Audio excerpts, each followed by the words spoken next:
ధాత్రిభక్తికి స్వాగతం. ప్రస్తుతం మనతో ఉన్నారు మైలవరపు నాగమణి గారు, త్రిజగద్గురు పీఠం చైర్మన్, వారసురాలు. ముందుగా అమ్మగారిని పరిచయం చేసుకుందాం. నమస్కారం అమ్మ. నమస్కారం అమ్మా, చాలా సంతోషం ఇవాళ మీ ఛానల్కి రావటం. ముందుగా మీ ధాత్రి భక్తి ఛానల్ వారందరికీ, యాజమాన్యం వారికి, మీ సభ్యులందరికీ కూడా మా త్రిదురి పీఠం తరపు నుంచి శుభాశీస్సులు. అమ్మ, కాలసర్ప దోషాలు అంటే ఏమిటి? అసలు అవి ఎలా ఉంటాయి? కాలసర్ప దోషాలు అంటే జాతకపరంగానే మనకి పుట్టిన టైము, డేట్ ఆఫ్ బర్త్ కరెక్ట్గా ఉంటేనే, పేరు పట్టిన జాతకం అంటే మటుకు అది రాదమ్మా. ఓకే. పుట్టిన టైము కరెక్ట్గా నోట్ చేసుకుని చెప్పగలిగితే జ్యోతిష పండితులు చక్రం వేస్తారు, జాతక పరిశీలన చేయటం జరుగుతుంది. జాతక పరిశీలన చేసినప్పుడు రాహుకేతువుల మధ్య మిగతా గ్రహాలు గనక బంధించబడి ఉంటే అది కాలసర్పదోషం కింద పరిగణనలోకి తీసుకుని కాలసర్పదోషంగా చెప్తారు. ఈ కాలసర్పదోషం ఉన్నవాళ్ళు ఈ 7 తరాల నుంచి ఉన్న ఈ బాధలన్నీ పడుతూ కూడా ఆడపిల్లలకి వివాహాలైనా కూడా అత్తారింటికి కాపురాలకు వెళ్ళలేకపోవటం, ఏ కారణాలన్నా కానివ్వండి, వాళ్ళు కాపురాలకు వెళ్ళరు. ఎన్ని సంవత్సరాలైనా పుట్టింట్లోనే ఉంటూ ఉంటారు. అదృష్టవశాత్తు వాళ్ళకి ఒక్కళ్ళో 2 బిడ్డలు కూడా ఉంటారు. కానీ భార్యాభర్తలు మట్టుకు ఒక చోట ఉండి కలిసి కాపురం అనేది చేయరు, ఒక గూట్లో ఉండరు, ఒక నీడను ఉండరు, పుట్టింట్లోనే ఉంటారు. పోనీ అది ఈ తరంలో అట్లా జరుగుతోందా అంటే కాదు, తరతరాలు అంతే ఉంటూ ఉంటుంది. ఈ ఆడపిల్ల ఇంట్లో ఉండటం అనేది, పుట్టింట్లో ఉండటం అనేది తరతరాలు ఈ తరంలో అలాగే ఉంటూ ఉంటుంది. అది ఏమిటంటే కారణం ఎవరని చెప్పలేము, కొన్ని అలా ఉంటాయి. ఇప్పుడు మీకు ఒక విషయం చెప్తాను. అంటే అది పరాయి సంబంధాలు చేసుకున్నారా, ఆయన సంబంధాలు చేసుకున్నారా అని కూడా కాకుండా కొన్ని ఉదాహరణలు కూడా మనం చెప్పుకోవచ్చు.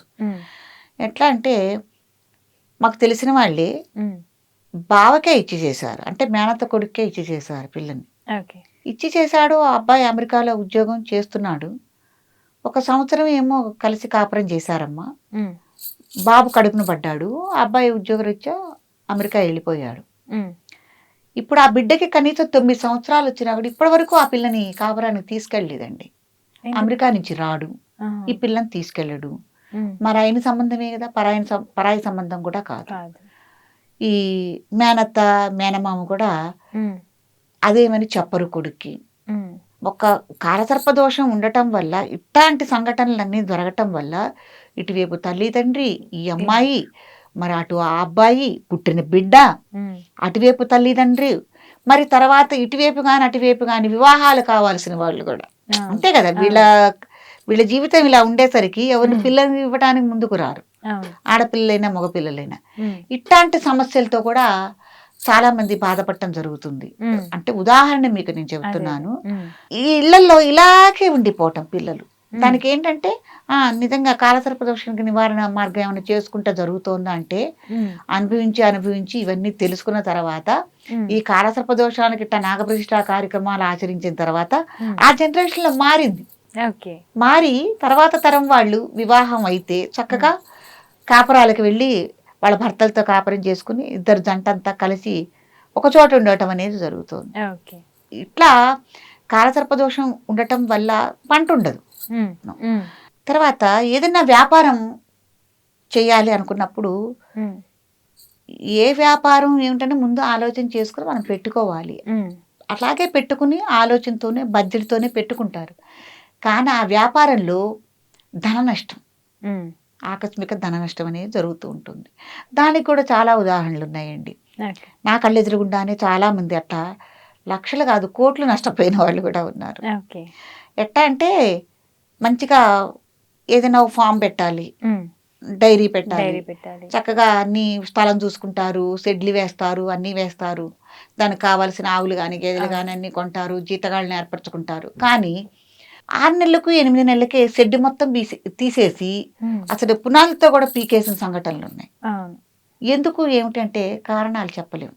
కొన్ని సమస్యలకి ఎందుకు ఏమిటంటే కారణాలు చెప్పలేము. ఎవరైనా జీవితంలో అందరూ బాగుండాలని, మంచిగా సంపాదించుకోవాలని, అందరూ కలిసి ఉండాలని అనుకుంటారు. కానీ మనకు తెలియకుండానే కొన్ని సంఘటనలు జరుగుతూ ఉంటాయి. దానికి ఎందుకు ఏమిటంటే కారణాలు మనం చెప్పలేము. పాప అట్లా ఆకస్మికంగా ధన నష్టం పొందిన వాళ్ళని నేను చాలా మందిని చూశాను. తర్వాత ఎవరికైనా మనం డబ్బులు ఇస్తే తిరిగి రావు. ఆ, అసలు ఇవ్వటమే నిజంగా. తప్పు. ఉమ్, మేము కోట్లు ఇచ్చామండి, 2 కోట్లు ఇచ్చాం, 3 కోట్లు ఇచ్చాం, మాకు ధన నష్టం జరిగింది, వాళ్ళ దగ్గర నుంచి మాకు డబ్బులు రావట్లేదు, ఏం చెయ్యాలని అడుగుతూ ఉంటారు ఉమ్, నన్ను. అసలు ఇవ్వటమే తప్పు. తప్పు. ఎట్లా వస్తుందండి, రోజులు ఎలా ఉన్నాయి? ఉమ్, కాదు, వాళ్ళకి మంచి బుద్ధి పుట్టలేదు, ఆ ధనం మనకి రావట్లేదు, తిరిగి రావట్లేదు అని అంటే కూడా ఇది కూడా మనం కాలసర్పదోషం కిందే మనం పరిగణలోకి తీసుకోవాలమ్మా. ఓకే. కాబట్టి ఎవరికి ధనం ఇవ్వటం అనేది తప్పు. ఉమ్, ఒకవేళ ఇచ్చినా రావట్లేదు అంటే ఇదే పరిష్కార మార్గం, కాలసర్పదోషం కిందే పడుతుంది. ఆ తర్వాత ఏంటంటే అనుకోనట్టుగా మనం అప్పులు చేయాల్సిన పరిస్థితి రావటం. ఉమ్, చేయాలి, మరి చేయాల్సి అవును, వస్తుంది, చేయాల్సి మనకి ఇంట్లో వస్తుంది. గడవక అవును. కానీ దేనివల్ల కానీ. ఎట్టి పరిస్థితుల్లో అప్పులు మేము చెయ్యము అనుకున్న వాళ్ళు కూడా అప్పులు చేయాల్సిన పరిస్థితి రావటం. ఉమ్, చాలా వీధిన పడిపోయిన కుటుంబాలు చాలా మంది ఉన్నారు. ఓకే. అట్లాగే మంచి ఉద్యోగ పొజిషన్లో ఉండి కూడా ఉమ్, పెద్ద లెవెల్లో ఉంటారు, పెద్ద ఆఫీసర్ అవును. లెవెల్లో ఉంటారు. వాళ్ళు కూడా ఏదో ఆపద, ఏదో రకంగా లంచం తీసుకున్నారనో, లేకపోతే ఇంకోటనో పై ఆఫీసర్లు ఒత్తిడి వల్ల ఉమ్, ఇట్లా ఉద్యోగాన్ని కోల్పోయే పరిస్థితి. ఓకే. దానివల్ల కూడా ఇది ఎవరు ఉద్యోగం పోగొట్టుకోవాలనుకోరు. అనుకోరు. అవును. ఏదో దాంట్లో చేయకూడని పని మనం చేయాలని ఎవరు అనుకోరు. కాబట్టి ఇవి కూడా జరుగుతున్నాయంటే ఉమ్, దీన్ని కూడా మనం దాన్ని కాలసర్పదోష పరిగణలోకే మనం తీసుకోవటం జరుగుతుంది. ఓకే. కాబట్టి ఇన్ని కాలసర్పదోషం వల్ల ఇన్ని ఉన్నాయి. ఉమ్, తర్వాత దంపతుల మధ్య సఖ్యత లేక అని అన్నారు కదా, అది కూడా పరిగణలోకి తీసుకోవాలి. ఉమ్, అనారోగ్య సమస్యలు, డాక్టర్ దగ్గరికి వెళ్తాం ఏదన్నా మనకు సుస్థి చేసిందని, ఉమ్, వైద్య పరీక్షలకు కూడా అందదు. ఓకే.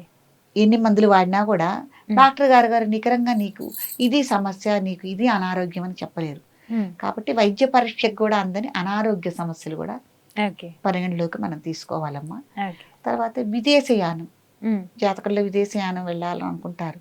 ఈ కాలసర్పదోషం ఉంటే విదేశయానం చేయనివ్వదు. విదేశాలు వెళ్ళాలి, చదువుకోవాలి, లేకపోతే ఉన్నతమైన ఉద్యోగం చేయాలి అనుకుంటారు. విదేశయానానికి కూడా ఇవి ఆటంకం కలిగిస్తూ ఉంటాయన్నమాట, చేయనీయవు. ఉమ్, అట్లా ఉన్నత పదవులు, ఇప్పుడు మనకి మంత్రి పదవులు ఇవన్నీ ఉన్నాయి కదా, పదవులు అనేవి కూడా రానియకుండా ఆటంకం కలగటం అనేది జరుగుతుందన్నమాట. ఏదైనా ఈ గ్రహాలన్నీ రాహుకేతుల మధ్య బంధించబడటం వల్లే ఇవన్నీ జరుగుతూ ఉంటాయి. ఉమ్, కాబట్టి దీనికి తగు జాగ్రత్తలు తీసుకుని ఉమ్, నివారణ మార్గాలు మనం ఆలోచించుకొని, ఉమ్, జాతకపరంగా అయితే ఉమ్, నక్షత్రానికి కానీ ప్రజెంట్ జరుగుతున్న గ్రహాలకు కానీ జపాలు చేయించుకోవటం. ఓకే. జపాలు చేయించుకుని తగిన జాగ్రత్తలు తీసుకుని, ఓకే. అది జాతకం కరెక్ట్గా ఉంటేనేనండి, పేరుని బట్టి మటుకు జాతకం కాదు. కాదు. వాటికి తగిన శాంతులు చేయించుకోవటం, ఇట్లాగే నాగప్రతిష్ఠ కార్యక్రమాలు ఆచరించుకోవటం వల్ల ఉమ్, మనం ఈ కాలసర్పదోషం నుంచి విముక్తులం అవ్వచ్చు. ఓకే. ఓకే. కాలసర్ప దోషాల గురించి చాలా చక్కగా వివరించారమ్మా. ధన్యవాదాలు. ఎందుకంటేనండి చాలా మంది బాధలు పడుతుంటారు, కారణాలు తెలియవు. ఉమ్, కాబట్టి నేను ఒకటే చెప్తా, కారణాలతో మీరు బాధపడద్దు, అసలు ఎందుకు వస్తుంది అనేది మీరు పరిశీలనకు తీసుకోండి అని నేను ప్రతి ఒక్కరికి చెప్తాను.